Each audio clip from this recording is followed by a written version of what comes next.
2, 3, 4. Welcome to Don't Do That, the podcast where we talk about what not to do at work and beyond. As equity practitioners, we found ourselves often thinking that folks should stop doing things before they start doing things. Hence the title of our podcast, Don't Do That. I'm Anee. I'm an equity coach, organizational equity strategist, and educator with a deep curiosity for how to improve systems and a commitment to lift others as I continue to learn and grow. I'm Karen, and I've worked in social justice for over a decade. I'm a consultant, coach, and thought partner.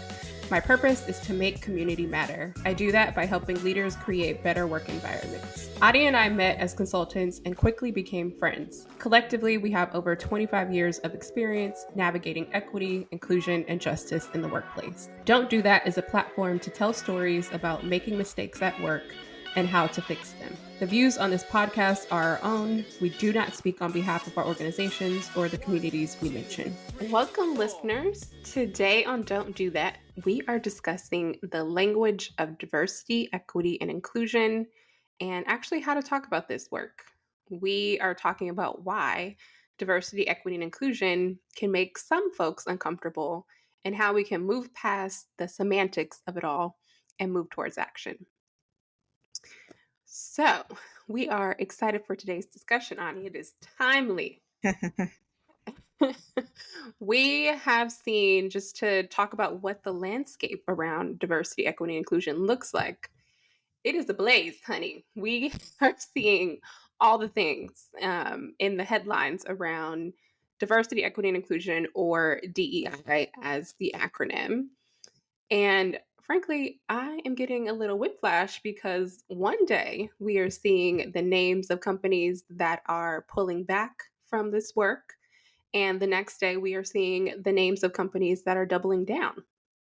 And I think that all of this can really be confusing and honestly enraging, given that many of the companies that have put out headlines that they're pulling back only recently, as soon as 2020, at least publicly, started to talk about how they were supporting diverse communities and Black folks and other non-Black people of color. Mm-hmm. We know that in the era of 2020, particularly after the murder of George Floyd, a lot of companies and organizations put out these public statements around how they want to support, Black folks and other marginalized communities. But now we are seeing them, be like that Homer meme and fade into the bushes, honey, because apparently either the time has passed or the Black people are well. So, we can stop this work. But I wanted to get into some headlines in particular from one company in particular, and this is actually tech giant Meta, who sent a memo to employees talking about and announcing the elimination of their DEI work. And there was, as I read the article that also had language from the memo, there was one line that stood out to me. And that line read, "The term DEI has also become charged, in part because it is understood by some as a practice that suggests preferential treatment of some groups over others." And as the term DEI has become more polarizing, we're also seeing more organizations considering renaming the work to something different. Mm-hmm. I have seen different things. One example, the University of Alabama has changed their work to now be the Division of Opportunities, Connections, and Success. And a university in Canada changed its office to Access, Community, and Belonging. So let's get into it, girl. Yes. What in your opinion makes DEI uncomfortable for some? I actually just went through a webinar led by Kenji Yoshino, who is someone who works he's the faculty director for the Meltzer Center of Diversity, Inclusion, and Belonging at NYU, at the NYU School of Law. And he said so many things that I'll probably be referencing in our conversation today that were really helpful for me. So even before I answer this question of why, which is a huge question of what makes people uncomfortable with DEI or the language of DEI, one thing that he mentioned was even reading through some of the statements of organizations that are pulling back. He was saying that many of the headlines are quoting or categorizing the shifting of priorities to be a cutting back or a reducing of spending or whatever it is.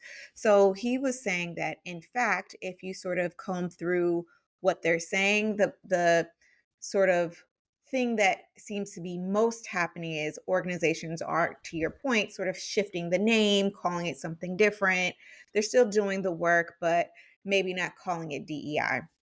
And I think a part of that is because, from my perspective, no one really knows what DEI is. And I think that's where a lot of the discomfort lies. I think when it's not clear, people can fill in the gaps with their worst fears, right? People Mhm. can fill in the gaps with, okay, this means that this work is not rigorous, or it means that this work is not important, or this means that this work is discriminatory in some way, or it means that this work is for some and not for others. I think equity language should and has evolved over time to sort of match social needs. At its core, it's really about civil rights and justice. And and I think I think most people care about fairness, regardless. I think most people care about fairness, even when you hear this conversation of like meritocracy. I think at its Mhm. core, it is about fairness. And I think most people would agree with that. I think the confusion that some people have is that there's something inherently unfair about DEI. And I can say, as a practitioner, I don't know that I always take the time to be super explicit, to be put on a comms director hat to say, here are the three sound bites that are clear, succinct, whatever, to talk about like what exactly DEI is. Furthermore, I don't know, as a collective of practitioners, if we have a shared sort of like soundbite of like what exactly our work is. Yeah. So I would start there. Yeah. I I concur with you on a lot of the things that you mentioned, particularly on when folks don't understand something. Not only is it easy for people to fill in the gaps with their first year or their worst fears, it's also easy for the quote unquote opposition to create a narrative that is untrue, Hmm. but that people can latch onto because they don't have enough knowledge to say otherwise. Sure. Um, and I think for me, what has been striking, particularly around the announcements for companies that are either pulling back, reframing, however you want to phrase it, is the implicit message of like what's not being said and the feeling, particularly for people that may be black, maybe a woman, maybe queer, maybe disabled, of it feeling like it was popular for you to be by our side at one time, and now that there's some heat and some noise and intimidation, we are going to pull back. And the idea that DEI is only about preferential treatment, I think, is also harmful because it assumes that preferential treatment only exists because of DEI when we know that that's not true. Right? The way that bias works means that we all have preferences. And the way that we see folks overrepresented in different industry or in leadership positions or in the overall population of organizations or companies means that preferential treatment does exist. Hmm. It only becomes a problem right? When that preference is given to folks that want to be deemed unqualified. And oftentimes that means if you are not white, if you are not male, if you are not educated, then somehow you are in this room only because of a favor Hmm. that was given to you. Yeah. I mean, I generally agree with that. And I also think that the I think it's also still like an incredible knowledge gap. I even think about folks who are making those shifts and changes. How many of those folks feel like it's being informed by a shift in the law, which there has not been a shift in the law. But how Correct. many? But to me, it's like that's also a part of the lack of education and knowledge of some of the folks who are decision makers. I don't read sort of the shifts to be I think generally some things are the matter of the fact. Like the demographics of our country are changing. That is a Mhm. matter of the fact. So you can't stop the wheels from turning. That's going to be what it is. The Yeah. other sort of like matter of the fact is when we and this is a statistic that was like pulled from the webinar that I mentioned. If you and I just know this anecdotally, if you look at who sort of sues organizations, 85% are folks who are discriminated against, who hold marginalized identities, right? Mm. Maybe 15% are like a reverse racism sort of thing, like you're giving preferential treatment to someone else. So when you look at the risk there, the real risk is not providing some of these equity programs, because that's where your lawsuits are coming from, not from the folks who are. So I even think about, like, as we're talking about like the challenge that we're having here, I don't want to give voice, like, or over emphasize the voices who are anti this work. I think Mhm. a large majority is the middle, who just doesn't understand. They're like, I'm with Yeah. it, but I'm not informed enough to be empowered to make great choices that can advance this work. I think there Mhm. are some folks who are like, and I've heard this of folks who are like, I am changing the name in order to move the work forward. Like that is my strategy. I'm, going to say this out loud so we're not targeted and we can sort of move forward and continue to make the inroads that we've committed to. And when I see that, I feel like now that's the opportunity to educate, because I feel like those folks also don't understand what exactly equity and inclusion work is, right? Yeah. Yeah, I would completely agree with that. And I know that, for me as a practitioner, it's always been really important to make this work feel touchable to Mhm. people, no matter, if you are an expert in this work or a practitioner in this work or not.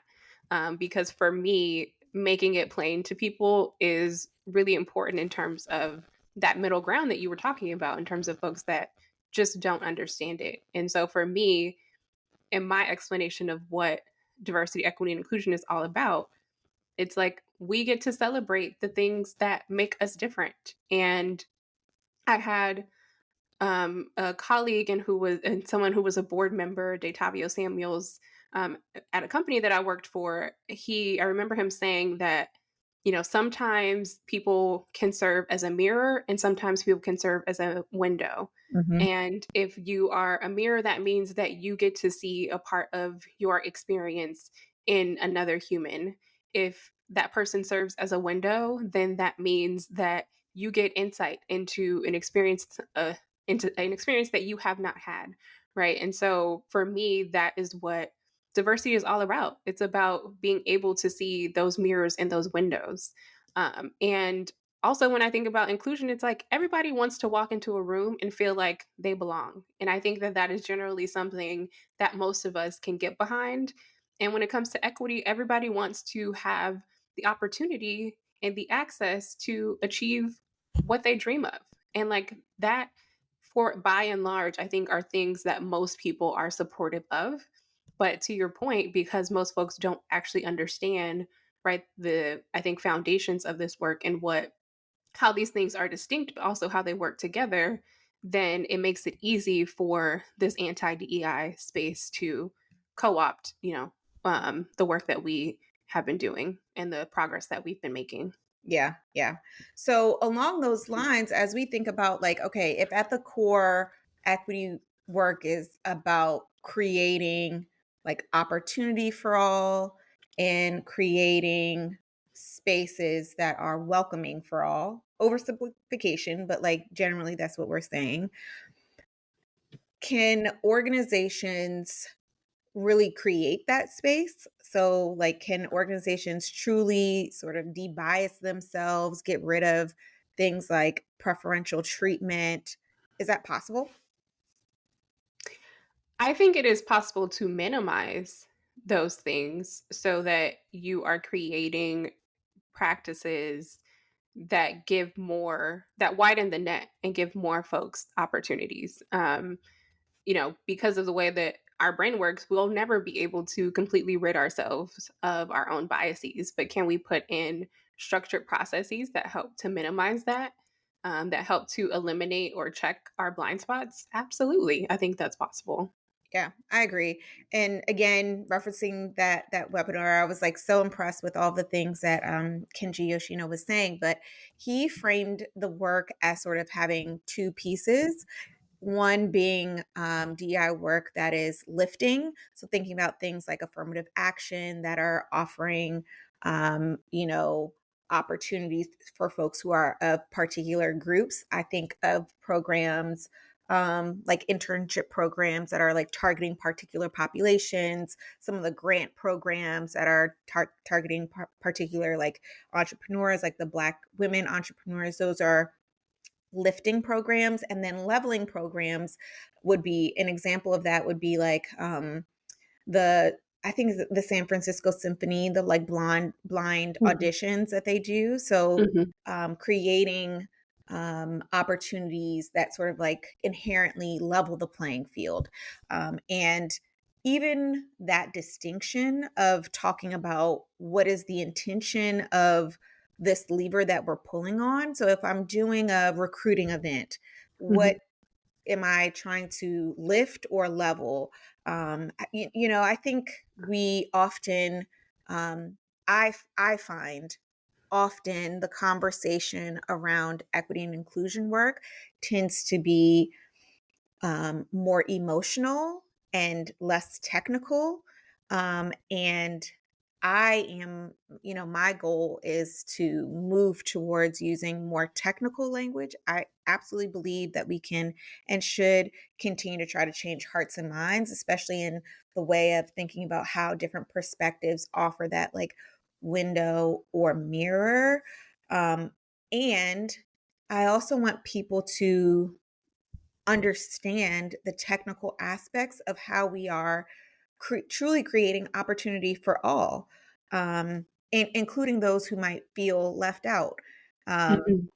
and that this is a truly fair and equitable process, right? Like, this is not about sort of giving as a body of work, it's not that. I do, like you said earlier, everyone has biases, and I'm sure individuals are forever going to be, preferring who they prefer. But can Yeah. we create, as a body of work, systems that level? Yeah. It's possible Yeah, for sure. And I think by and large, most people would want that, yeah. right? Like, and most people are supportive of that. So I want to move us into our next segment, which is our do that and don't do that segment, where I will name some things and you will respond if you would do that or don't do that, Okay, and vice versa. okay. So the first do that or don't do that is changing the name of your work to something other than diversity, equity, and inclusion. Do that or don't do that. I think it depends. I'm gonna say do that, Okay. but with the asterisks of it depends. I am not a traditionalist. I think work and language should evolve. We have changed the language. We're not saying multiculturalism. We have evolved our language, and I don't think as a practice, that is wrong. Also, as someone who knows comms, the crux of communication and good communication is not what you say, it's how you're understood. So if you and even as a principal of teaching, and I come from like an education background, I remember another educator telling me, if no one is learning, no one is teaching. So it doesn't matter what you're saying. You can be saying all the right things. If no one is learning, no one hears you, no one understands, you have to change what you're saying. That's a part of just the dynamic there. I also agree as a principle of just advocacy and agency that language is important. And Mhm. I don't think it should be changed as a response to. I don't like the idea of they said don't use it and therefore we're done. Yeah. I think that could be a part of the conversation of like, okay, let me take that into consideration and then continue to think about how we want to evolve our language, but not as a response to. So, Yeah. I That's exactly what I was gonna say. I am definitely in this moment in time, don't do that in terms of changing the language of diversity, equity, and inclusion. Um, in response to your point, right? The noise that is happening around it, and I've really been reflecting on this lately. And like for me, especially as a Black woman, I have to shape shift in so many ways to make myself palatable in different ways, in different environments. And that doesn't, by my shape shifting or trying to make myself more palatable, it doesn't mean that I'm like successful in those endeavors. yeah. And so, to your point, I don't think that by changing the language that we're using in response to the backlash that is happening means that we will be successful in the work. Instead, I would like for us as a community of practitioners to be more clear or communicate differently in a way that people understand, and where our work lands with folks, so that there's no confusion on what we mean. And I know, just, for the firm that I'm at, they did some research around how diversity, equity, and inclusion lands with voters. And one takeaway from that research was actually to stop using the acronym DEI Mhm. and instead to actually use the terms diversity, equity, and inclusion.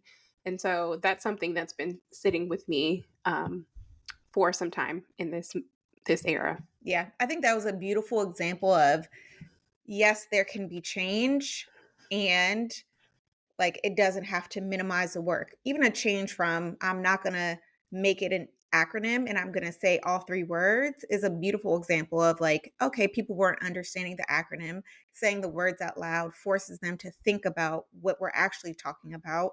Mhm. And that's an evolution without a compromise. Absolutely. Yeah. Yeah. Okay. Well, I have a do that or don't do that for you. Okay. It's connected to language and language of like ERGs. So are you cool with calling it a white affinity group, a white employee resource group? What is funny? I, I, I got to pause to think about this one. I'm gonna say don't do that Okay. because, one, white folks are in the dominant culture and as such hold power. And so for me, when I think about affinity spaces, it is an opportunity for folks to connect according to shared experiences and or backgrounds, and oftentimes that is um, underrepresented backgrounds, or backgrounds, to your point, that are not lifted up in the same way that dominant culture is. And so for me, if you are naming a white affinity space, you're only perpetuating the ways that power exists, not only in this country, but maybe also and likely within your organization. Yeah. I mean, generally agree. I think if someone could show me an institution that was minority white men, um, I think maybe I could be open to having the conversation. I'm not sure where that institution is. That is that group of the minority and is inhibited as a population such that they are not able to sort of like grow and thrive within that industry or yeah. So I think for many organizations where this is brought up, oftentimes, white men live at leadership, executive leadership, senior leadership. Hmm. They are the highest earners in the organization. They have the highest positional power in the organization. So to me, it doesn't feel relevant. I think, again, it's like misunderstanding. It's not like a cool group where people get together and like talk their shit about, their identities. It's a Yeah. group that is meant to support the professional development and retention of those folks. So if someone were to show me data that evidence that this was a group that was being marginalized, I could be open to that. I haven't seen the Hmm. evidence. So Yeah. Bring the evidence, child. Okay. Our next do that or don't do that. Unsubscribe or boycott companies like Meta, Amazon, Target for their announcements or decisions to pull back on diversity, equity, and inclusion. Do that or don't do that. um I I am not boycotting for their announcement. To be candid, and this is like genuinely, I don't know what they were doing before that was Mhm. moving the needle. I don't know. I'm sure they were doing things. I'm not aware. I wasn't plugged in enough to say, like, what a loss to the world that they're not doing this anymore. I'm not sure. I will say, I think for me, it is a good call out of we only talk about particular companies in this country. Like, there's probably a short list of 10 to 15 where for the, Meta, there's a Davos for the, whatever, not Apple, Apple was pro, but Amazon, there's a Costco or a JP Morgan Chase, whatever. There's Mhm. a few top companies, but we're not talking about like, how come we're only talking about these few? Like, Yeah. why is the power in this country so centralized with them such that if they pull back, it feels like a great loss to our nation? It should be that if these couple companies make that choice, we feel empowered enough to say, oh, there are other social media platforms that I can access or whatever. I Mhm. mean, candidly, the idea of like boycotting an Amazon, I'm like, what would be the strategy behind that? They're so intricately networked into our economy Mhm. that the ripple effect on, not to say that they were the best employer, but the ripple effect on so many parts of our economy, I'm just like, I don't even know what that looks like. So, anyways, I'm generally thinking about how I spend my money and why we constantly talk about the same 10, 15 companies as game changers when it comes to social policy in this country. So, Yeah. I would agree. I think it is a individual do that or don't do that decision. yeah. And I agree with you. When we think about the latest headlines of a Walmart, at Amazon, and a Meta and a Target, just the sheer convenience of it all, right? Like, where do we go just in terms of life? And to your point, like, thinking about the competitors of these spaces, of if I don't want to go to a Target or Walmart, where do I go to get the same thing. And are Support. they, ethically aligned with me? Yeah, absolutely. And so I do think it is an individual decision. I do also think that it is an opportunity for us as individuals to be intentional about the ways that we do want to engage with not only the companies that are pulling back, but also the companies that are, out there doubling down, like a Costco, like an Apple, because you earn your money Mhm. hard, and so you get to decide, right, who benefits from that coin. I know that for myself, I have decided to take a break and a hiatus from some of the companies that have made announcements because that feels good for me right now. Yeah, And so, I would encourage folks to do their own soul searching and reflection and make the decision that works best for you and that aligns with your values. yeah, yeah. Agreed. Well, I think this has been a great conversation around the language of diversity, equity, and inclusion and getting into the nitty gritty of it all. So we appreciate, folks also listening to our thoughts. But before we wrap up completely, are there any takeaways that you want to share? Um, yeah, well, I'll share the 3 takeaways that I took from my webinar with my guy. One thing he talked about was know the law, whether you are a lawyer or not. I think that's so incredibly important. The second thing he talked about was think about communications, be a communications professional, Mm. and put that communications hat on. And the other thing he talked about was really sort of remain calm in this sort of season of like quick news bites and lots of information and things changing fast, like play the long game. Like Mhm. something he highlighted was like an executive order is not the law.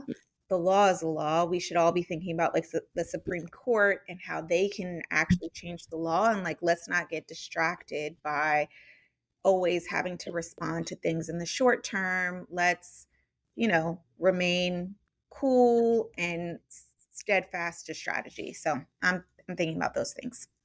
I love it. Yeah, I would agree with that. And I would build and say that for me, my takeaway is particularly for companies and organizations that have were quick to respond during the period of racial reckoning for our country in 2020 and now are also quick to pull back.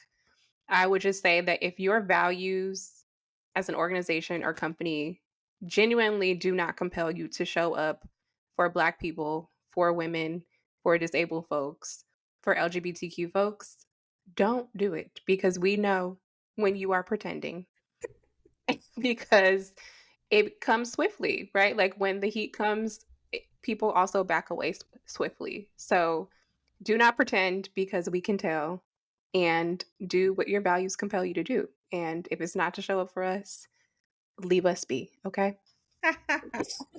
So Keep on that that same energy. right. On that note, we will wrap things up here. And if you enjoyed today's conversation, we invite you to leave a review wherever you listen to podcasts to help boost our engagement. Share this podcast with peers or colleagues that you think would also be interested. And if you'd like to reach us directly, email us at the don't do that pod at gmail.com. And until next time, remember, Don't don't do do that. that.